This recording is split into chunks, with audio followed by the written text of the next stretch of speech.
Gas बनना काफ़ी तकलीफ देता है। पेट में गैस की समस्या होने से कुछ भी खाने पीने का मन नहीं करता है। सारा दिन पेट में भारीपन, ऐंठन, जलन और दर्द सा महसूस होता है। क्या आप जानते हैं कि बार बार पेट में गैस बनने का कारण क्या है? कई बार तो यह आपके अनहेल्दी लाइफस्टाइल और बेतरतीब तरीके से खाने पीने के कारण भी होता है। पर जब पेट में बनने वाला एसिड खाने की नली से बाहर की ओर आने लगता है, तब सीने में जलन या दर्द महसूस होता है। यही एसिड रिफ्लक्स कहलाता है। इस एसिड को एट्रोलिक एसिड कहते हैं। यह पेट में पहुंचने वाले भोजन को तोड़कर उसमें मौजूद पोषक तत्वों को अलग कर देता है। इसी वजह से खट्टी डकार, सीने में दर्द और जलन महसूस होती है। आप कुछ घरेलू नुस्खों को आजमा कर भी एसिड रिफ्लक्स की समस्या से आराम पा सकते हैं। इस बारे में हमें बता रहे हैं डॉक्टर शिवम सचान, जो है MD मेडिसिन, DM गैस्ट्रोएंटेरोलॉजी।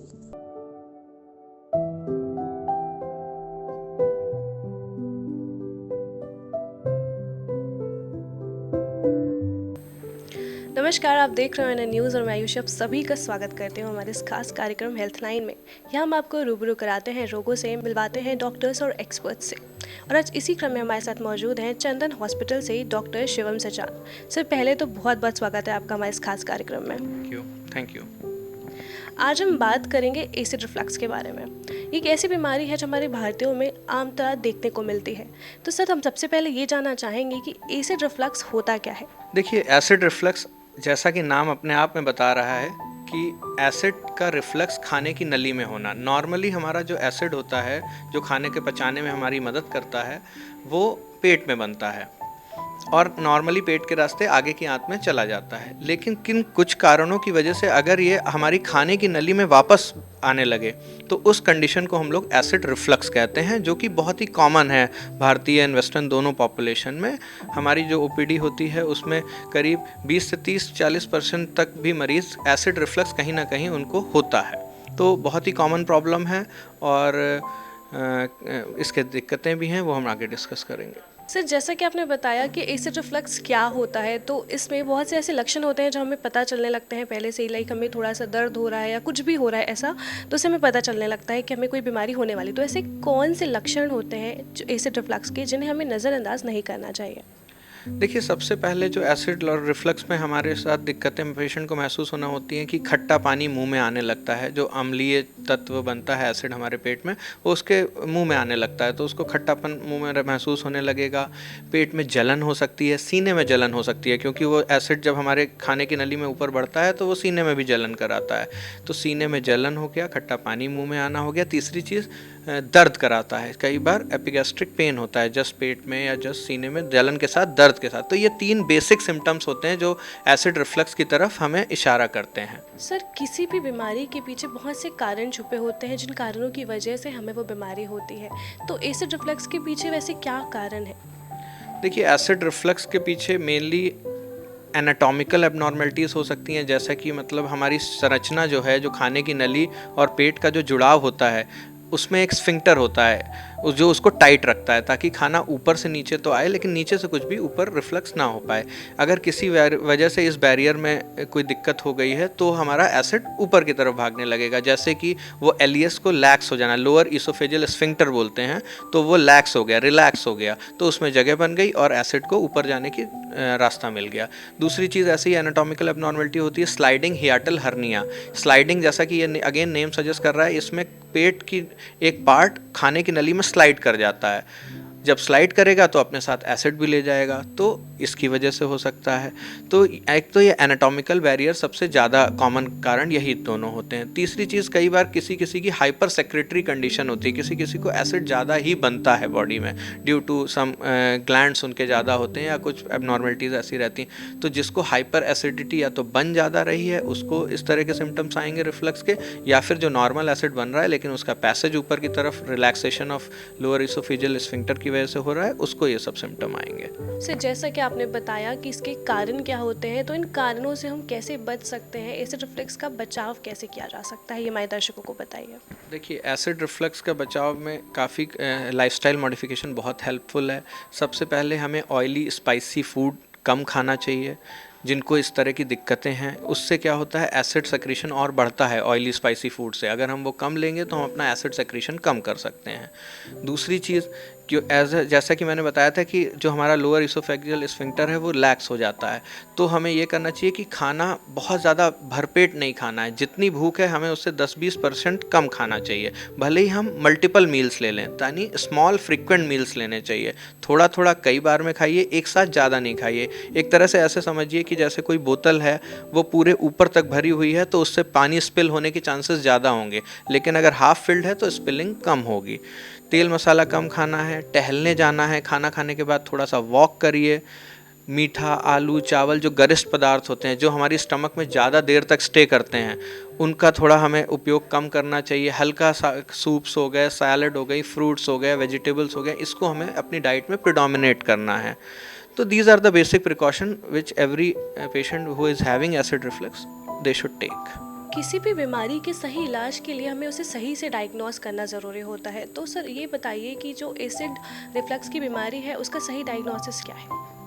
देखिए, एक तो चीज़ होती है सिम्टोमेटिक डायग्नोसिस। पेशेंट, जैसा कि मैंने बताया, अगर ये 3 दिक्कतों के साथ आ रहा है, मुंह में उसके खट्टा पानी आ रहा है, जलन हो रही है सीने में और दर्द हो रहा है, तो कई बार हम लोग ड्रग ट्रायल देते हैं पेशेंट को कि हमने उसे दवाएं दी और उन दवाओं से यदि उसे आराम हो गया, जो एसिड सप्रेसेंट होते हैं, हमने जो बचाव के तरीके बताए, तो इनडायरेक्ट डायग्नोसिस ऐसे भी बन जाती है कि हाँ भाई आपने सिम्टम बताए और हमने इलाज किया तो ये सजेस्टिव है कि आपको एसिड रिफ्लक्स था। लेकिन कई बार क्या होता है, अगर पेशेंट को आराम नहीं मिल रहा है या उसकी बहुत पुरानी कंप्लेन है, तो जो एग्जैक्ट डायग्नोसिस के लिए देखिए एक तो एंडोस्कोपी की ज़रूरत होती है, जिससे हम दूरबीन के द्वारा कैमरा डाल के खाने की नली में एग्जैक्ट देख लेते हैं कि एसिड रिफ्लक्स से कोई डैमेज हुआ है कि नहीं, कोई अल्सर तो नहीं बना है, कोई इसोफेजाइटिस तो नहीं हुई है जो कि हमारे खाने की नली की इन्फ्लेमेशन होता है, वो दिख सकता है। जैसा कि मैंने एनाटॉमिकल बैरियर्स बताए थे कि लोअर इसोफेजियल स्फिंक्टर रिलैक्स तो नहीं हो गया है, स्लाइडिंग हियाटल हर्निया तो नहीं हो गया है, ये सब हमें एंडोस्कोपी के द्वारा दिख जाएगा, जो कि सजेस्ट करेगा कि पेशेंट को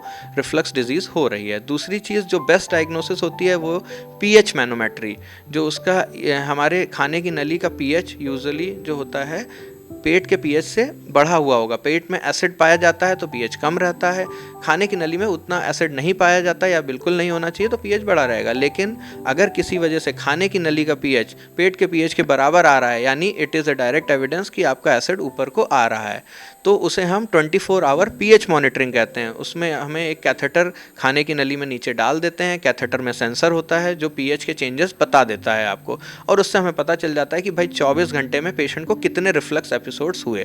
तो these two are the basic investigation जो हेल्प करती हैं हमें रिफ्लक्स डिजीज़ को डायग्नोस करने के लिए। सर अब इलाज की बात करेंगे तो जो एसिड रिफ्लक्स की बीमारी है उसका सही इलाज क्या है? एसिड रिफ्लक्स का देखिए, जैसा कि हमने पहले डिस्कस किया, एक तो लाइफस्टाइल मॉडिफिकेशन सबसे ज़रूरी है जो कि हर पेशेंट को करना ही करना है।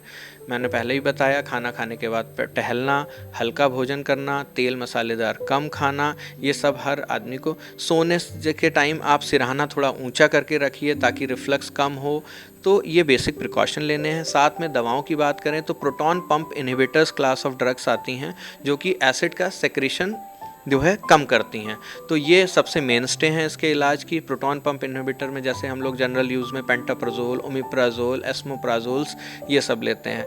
यदि इससे भी आराम नहीं मिलता है तो फिर हम इसमें मोटिलिटी एजेंट्स ऐड करते हैं कि जो खाने आंतों की मोटिलिटी बढ़ाएं ताकि एसिड आगे की तरफ बढ़े, ना कि पीछे रिफ्लेक्स करे। तो उसमें डोमपेरिडोन, इटोप्राइड, लिवोसल्प्राइड ये सब एजेंट्स हमें हेल्प करते हैं। तो basic main stay of therapy is proton pump inhibitor and lifestyle modification. Sir जैसे कि आपने बताया कि इसका डायग्नोसिस कैसे करते हैं, उसका सही इलाज क्या है, तो वहीं हम आपसे ये भी जानना चाहेंगे कि इस एसिड रिफ्लक्स की बीमारी के पीछे क्या कुछ जटिलताएं भी हैं? बिल्कुल, एसिड रिफ्लक्स अगर बहुत लंबे समय तक रह जाए तो ये बैरेट्स ईसोफेगस करा सकता है, जो कि आगे जाके कैंसर में भी तब्दील हो सकता है। हालांकि उसका कन्वर्जन इंसिडेंस रेट बहुत कम है, लेस देन 1% ही है, बट एक ये नोन कॉम्प्लिकेशन है। अगर हम एसिड रिफ्लक्स को इग्नोर करेंगे तो कभी कभी आगे जाके ये खाने की नली के कैंसर के रूप में भी तब्दील हो सकता है। जो ज़्यादा कॉमनली मिलता है कि अल्सर फॉर्मेशन बहुत करा देता है, कई बार खाने की नली में आपके अल्सर करा सकता है, जो कि हमें आगे और दिक्कत पैदा करते हैं। तो अगर आपको लंबे समय तक समस्या है, आपकी समस्याएं नॉर्मल घरेलू उपचार से सही नहीं हो रही हैं, तो ज़रूर आपको इसके लिए अटेंशन पे करना चाहिए। सर जाते जाते आप हमारे दर्शकों को क्या सुझाव या सजेशन देना चाहेंगे एसिड रिफ्लक्स के बारे में? अंत में मैं यही कहना चाहूँगा कि एसिड रिफ्लक्स एक बहुत ही कॉमन दिक्कत है जिसे कभी ना कभी हम सब ने कभी ना कभी एक बार लाइफ में ज़रूर फेस किया होता है।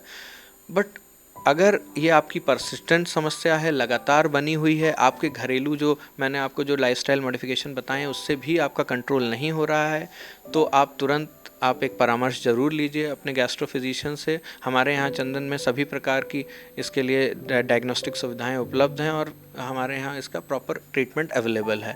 तो अगर आपको इस तरह की कोई भी समस्या है तो you are most welcome to take a opinion from here. Thank you so much sir हमसे जुड़ने के लिए, अपने वैल्यूएबल सजेशंस हमसे शेयर करने के लिए। Thank you. Thanks a lot. Thanks. तो ये था हमारे साथ डॉक्टर शिवम सचान, जिन्होंने हमें बताया कि एसिड रिफ्लक्स क्या होता है, इसका डायग्नोसिस कैसे करते हैं, इसका सही इलाज क्या है और हमें कैसे अपनी लाइफस्टाइल को मेंटेन करना चाहिए ताकि हमें आगे जाके ऐसी कोई बीमारियां ना हो। चलिए फिर मिलेंगे आपसे किसी नए एपिसोड में किसी नए रोग के बारे में डिस्कस करने के लिए किसी नए एक्सपर्ट के साथ। तब तक बने रहिए हमारे साथ हमारे इस कार्यक्रम हेल्थ लाइन में।